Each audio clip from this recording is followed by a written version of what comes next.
This is CBN NewsWatch. It is Thursday, the 1st of April, 2021. Thank you so much for joining us. I'm Ephraim Graham. We begin this half hour with the nation's third mass shooting in just 3 weeks, this time in Southern California. The shooting killed 4 people, including a child, at an office complex. A 5th person was critically wounded. Police say more than 10 shots were fired at the 2-story complex late Wednesday evening. The officers discovered shots that were actively being fired, and our officers did engage in an officer-involved shooting. It's a very tragic incident, and we're doing our very best to make sure that it's investigated thoroughly, and we'll give you as much information as we can. The suspect was injured, but it is unclear if that suspect suffered a self-inflicted wound or was shot by police. The exact ages and names of the victims are not known at this hour. Police are also trying to determine if there is any relationship between the shooter and the victims. Washington is still digesting President Joe Biden's multi-trillion-dollar infrastructure plan. The president outlined the cost of the plan and how he proposes to pay for it, but he said he is open to other ideas of funding as long as it doesn't mean additional taxes for those making less than $400,000 a year. We're going to raise the corporate tax. No one should be able to complain about that. It's still lower than what that rate was between World War II and 2017. President Biden is moving ahead with the plan. At the same time, leading Republicans are uniting to push back on what they believe would be an unavoidable tax hike. We turn now to our southern border, where tens of thousands of children are risking their lives for the chance to enter the United States.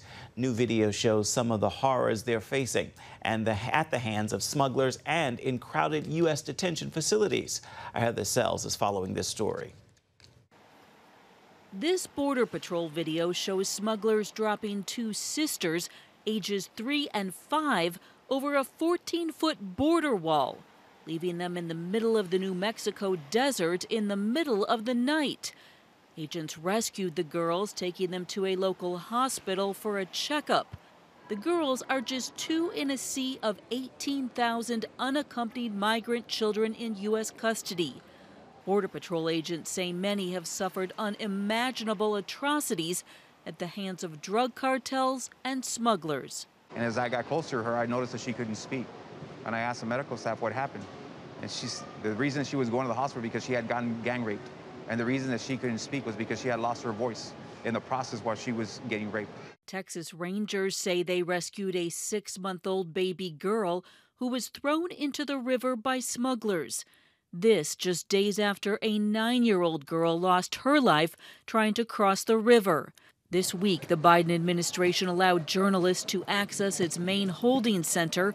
Here, 500 children occupy rooms meant for 32. We're starting to see younger and younger kids being brought over by their sponsors, by relatives, by grandparents, whoever it is in the family that is actually asking for these kids and paying the fees to smuggle these kids into the country. In this facility, they're forced to sleep on cold floors with foil blankets.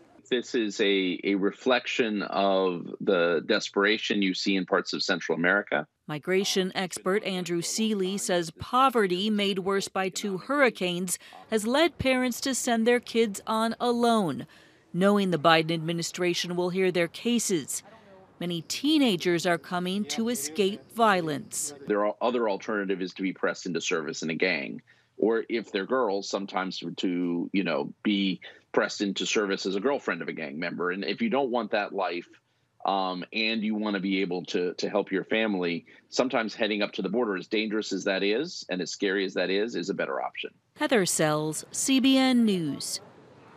The results of a vaccine study on young people are in, and it suggests the Pfizer vaccine gives children ages 12 to 15 100% protection against COVID-19.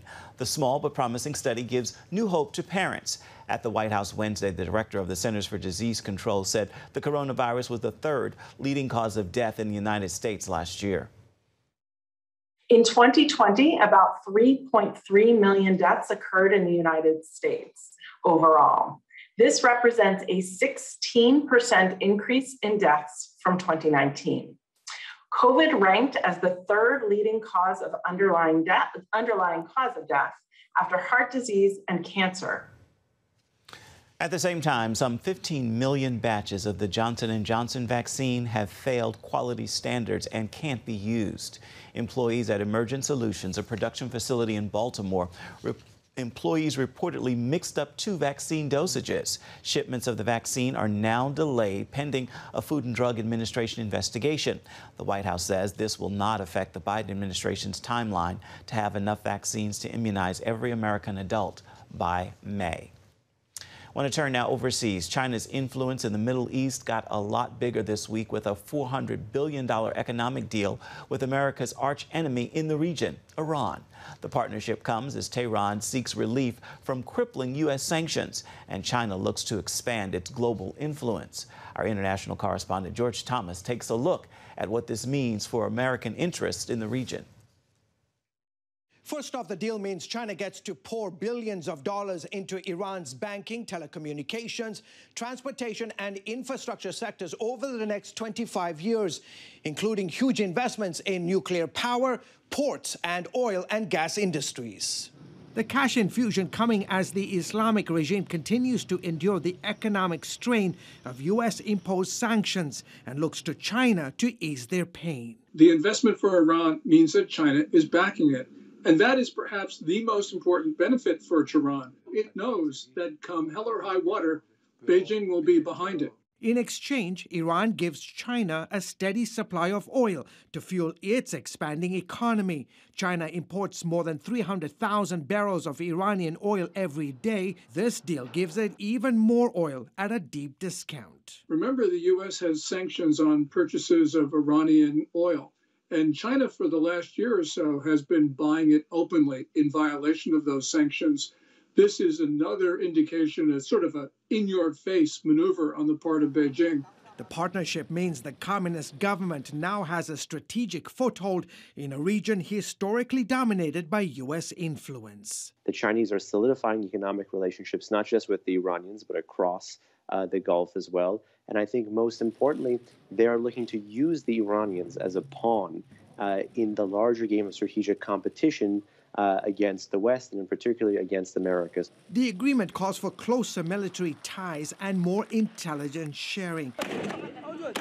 Experts warn the new China-Iran axis could mean potentially more money to fund the Islamic regime's proxy forces in Yemen, Syria, and Iraq, and further destabilize the Middle East.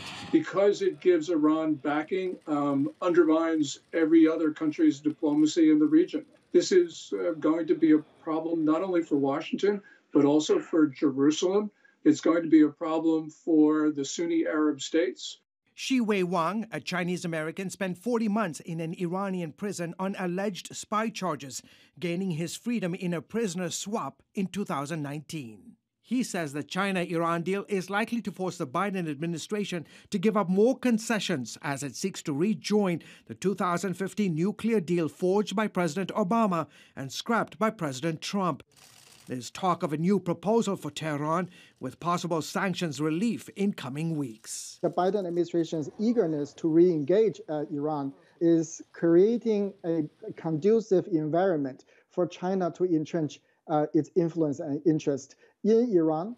And then if China can do that, other countries in the Middle East would be compelled to work with China closer. As America pivots to Asia to confront Beijing's rise, it leaves a potential vacuum in the Middle East that has global powers like China and others only too happy to fill. China, as well as Russia, are looking to capitalize on vacuums that the U.S. may leave, whether it's in the Levant or in the Persian Gulf, and use their military relationships, their economic relationships, and their political relationships to offset what they perceive to be declining U.S. power. George Thomas, CBN News. Coming up, skeptics have refuted the resurrection of Jesus Christ since the first Easter morning. We're hearing from experts who say it happened without a shadow of a doubt. We have that story next. But first, here's a look at the stories trending here at CBN News at this hour. We'll be right back.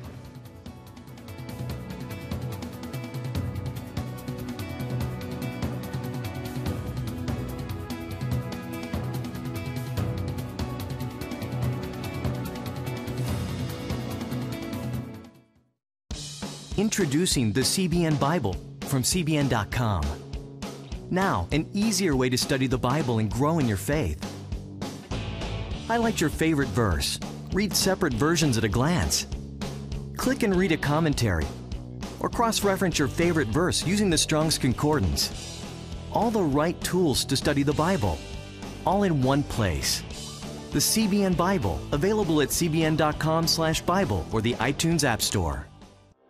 This is CBN NewsWatch. Thanks for joining us. Watch breaking news, exclusive stories and programs, credible news reporting. We show you what's happening in the world and how you can pray about it. This is CBN NewsWatch, because truth matters. Weekdays at 5 on the CBN News Channel. Woohoo! Hi, Superbook fans. Here's something else you'll love. It's the new Superbook Bible app.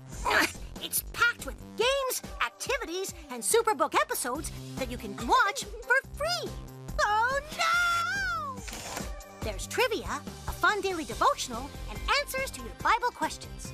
Plus, an easy-to-understand Bible the whole family will enjoy. You can even create your own Superbook character. Ta-da! Whoa! Millsburg Falls man, come. Sorry, pardon me. Sorry, excuse me. Ouch! Are you getting this? Earn super points to win daily prizes, too. And so much more! Time to get back to my adventures. See you soon.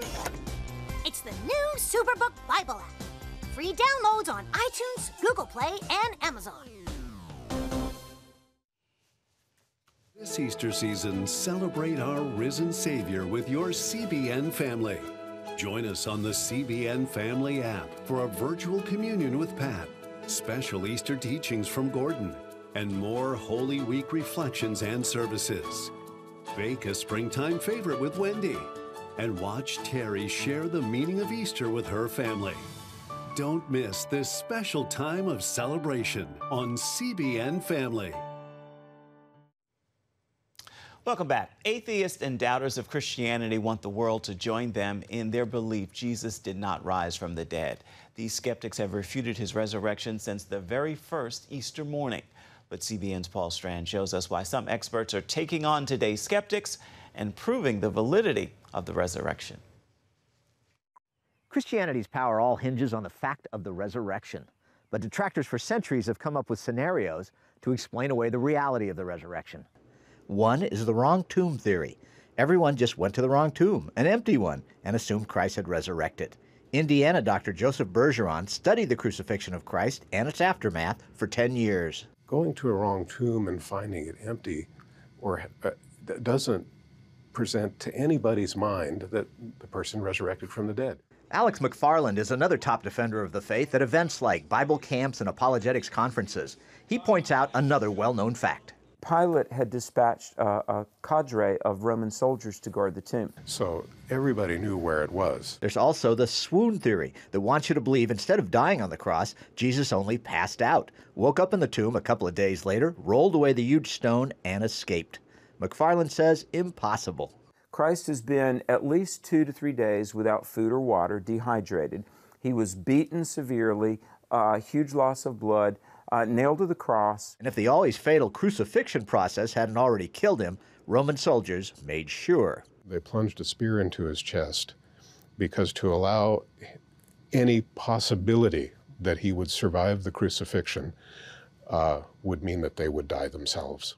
McFarland explains the swoon theorists then present this unlikely scenario. He revived himself. He moves a 2.5 to 3 ton stone.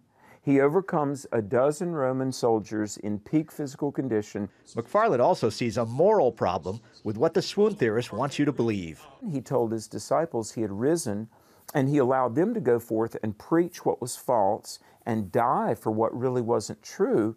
This compromises the moral, righteous nature of the person Jesus. The stolen body theory proposes that the very disciples who fled in terror after the crucifixion then risked death to steal Christ's body from the tomb and then made up the whole resurrection story. They sufficiently regather and summon up enough bravery to overcome Roman soldiers. I mean, this could have been, at best, arrest, if not execution and death. They move the stone, they take away the body of Jesus, they say he's risen. But that would have been the opposite of Jesus' life and teaching. Everything he's all about is predicated on righteousness, virtue, truth, holiness. Here is truth personified, and they build a gospel on a lie. Just doesn't make sense. And all but one of those disciples was put to death for this gospel. People sometimes will die for some misguided belief that they have. Nobody dies for a hoax. One popular idea is that everyone who saw Jesus alive after his death was just hallucinating. Bergeron points out, though, in the rare documented cases of group hallucinations, they all see different things. None of them experience the same exact thing. Because it's all in their mind. McFarland points out the risen Christ appeared several times and interacted with hundreds of people, as recorded in 1 Corinthians 15. Paul says he was seen by up to 500 brethren at once. Hallucination hypotheses can never explain the group appearances, the group experiences the disciples had with Jesus. Hallucinations are not contagious.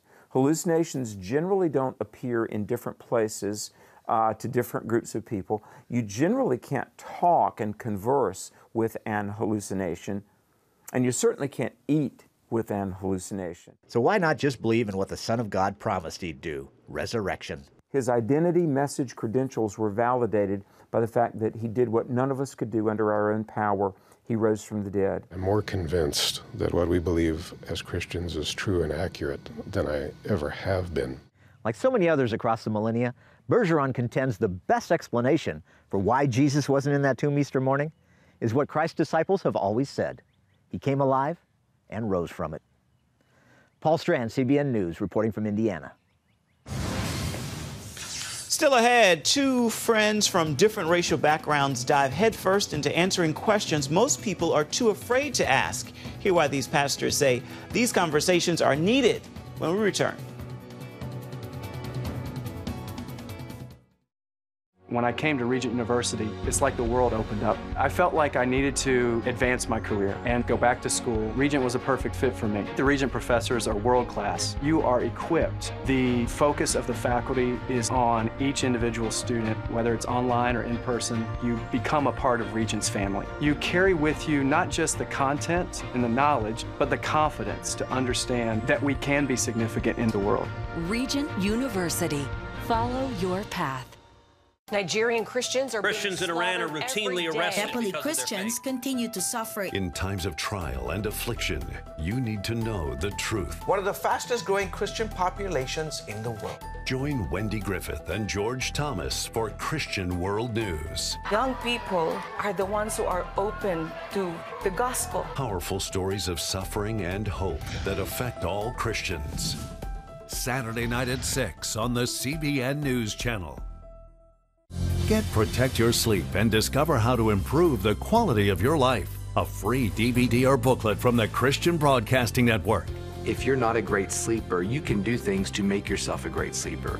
If you're already a pretty good sleeper, you can enhance your sleep and be even better. 5 leading experts help remove the obstacles between you and restorative sleep. When you don't get a restful night's sleep, you wake up with an accumulation of stress. Call 1-800-700-7000 or go to CBN.com to get your free DVD or booklet today. Everything you do better with a good night's sleep. You'll discover how food affects your sleep, how to put insomnia to rest, explore effective remedies for sleep apnea, and much more in Protect Your Sleep. Wake up to your best life and get Protect Your Sleep today. Call 1-800-700-7000 or go to CBN.com to get your free DVD or booklet. Check out the CBN News Daily Rundown podcast each weekday with me, Caitlin Burke. Click on the show tab at cbnnews.com where you can listen and subscribe. Last month, Evanston, Illinois made history when it became the first American city to pay financial reparations to Black Americans. Now more American cities say they may do the same to amend for slavery. Two voices take on the issue in their podcast called I Hear Ya. One side opposes reparations, the other side supports it. And that's where this week's Global Lane picks up the story. The first thing about reparations is what happened to even cause it. One of our discussions Alex and myself were having is like, Odell, I don't believe in reparations. I don't think I need, an example he used was, I shouldn't pay for a hamburger that I didn't eat.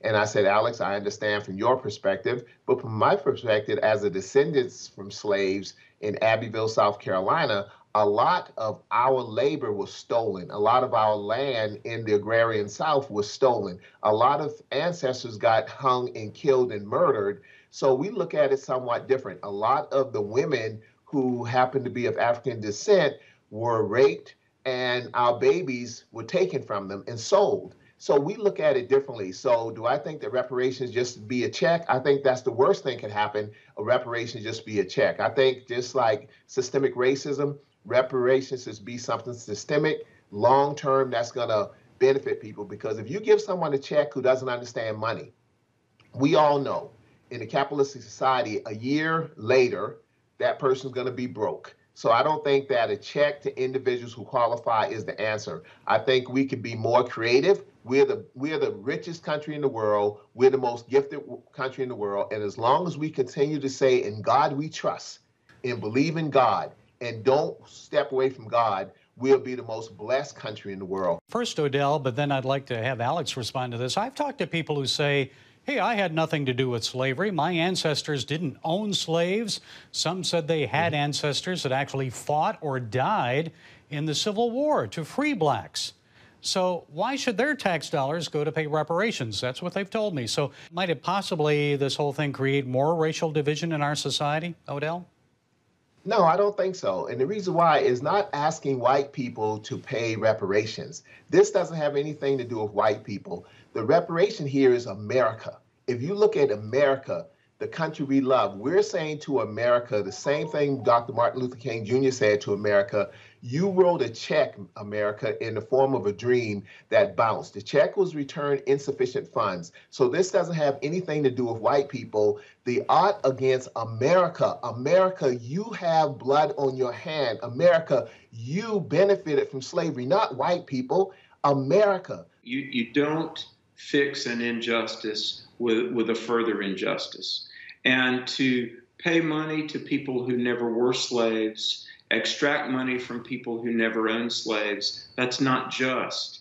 And frankly, let me say, one of Odell's points that I do agree with, there are a lot of people that aren't prepared to handle a check, like in the case of the Northern City giving $25,000. I mean, there are a lot of people that $25,000 would actually be a cruelty to them because of what they would probably do to themselves with it. And one of the parts of America that was our founding principle of equality before God and equal rights, and we didn't live up to that. So I would argue we've already paid some reparations in the form of tens of thousands of soldiers and individuals whose blood was spilled in the Civil War, and all of the fighting and the investment to get the Emancipation Proclamation law, and then the equal rights, the civil rights movement of the 1960s and civil rights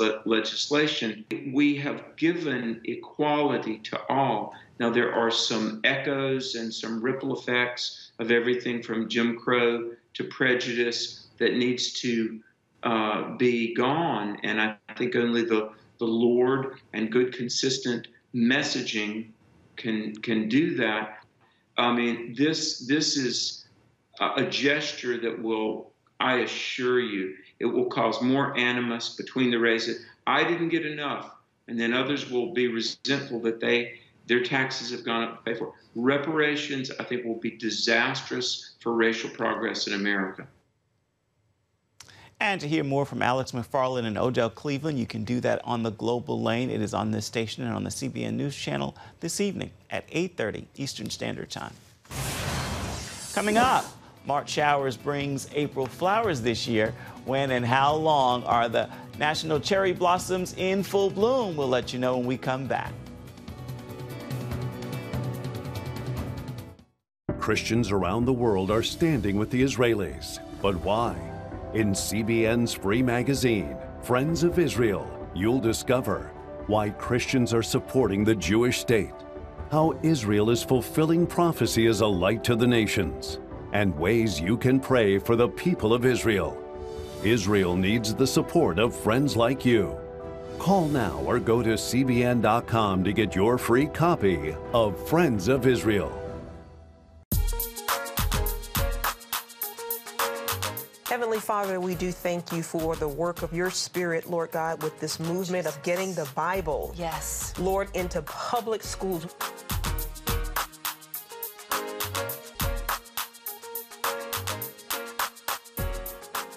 Watch The Prayer Link. Tuesday morning at 7:30 on the CBN News Channel.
His story has inspired the world for thousands of years, while some scholars doubted his very existence. We are shedding some light on the story of David and Goliath. This is ancient biblical Jerusalem.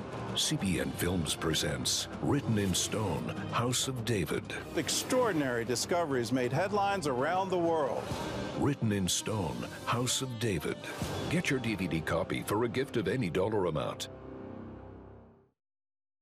It's officially cherry blossom season in the nation's capital this weekend. About 70% of the famous cherry blossoms around the tidal basin opened up, signaling spring has finally sprung in the D.C. area. While the National Cherry Blossom Festival is in full swing, fans are encouraged to watch the events online or from a safe social distance. If you are in the area, be sure to check them out in the next 2 weeks. The blooms are short and sweet. Time for your Thursday Thankful, and I hope you'll join me in this prayer of gratitude. God, I thank you for the comfort of knowing you are enough. You are Jireh, my provider. You are enough, forever enough, always enough. In fact, you're more than enough. With that word, I encourage you to make today a thankful Thursday. That is going to do it for this edition of CBN NewsWatch. I want to remind you, you can always find more of our programs on the CBN News Channel at any time. You can also find them online at cbnnews.com. We'd love to know what you think about the stories you've seen here today. You can email us the address right there on your screen, newswatch@cbn.com. And, of course, you can reach out and touch us on Facebook, Twitter, and Instagram. We would love to hear from you. Join us again right back here, same time tomorrow. Goodbye and God bless.